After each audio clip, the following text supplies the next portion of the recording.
Hi everyone, in this video I will guide you how to print one page in multiple pages in PDF in Adobe Acrobat Reader. So first you need to open the PDF in Adobe Acrobat Reader and then you need to press Ctrl P to open the print dialog box.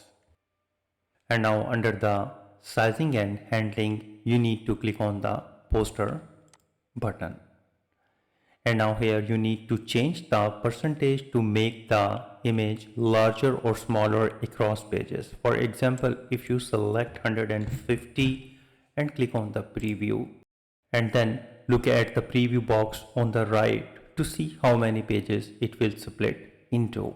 If you make it 300, click on that. And here it is. So in the overlap, type a small amount like 0.005 inches to the 0.02, so you have a tiny bit of the duplicate edges to overlap and tape together cleanly. And click on the cut marks. Check this box if you want lines printed on the edges to show you exactly where to trim the paper.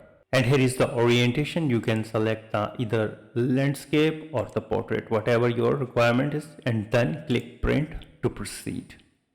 So this is pretty simple and easy. I hope you understand how to print one page in multiple pages PDF. If you think this video is helpful, please support my channel. Thanks for watching.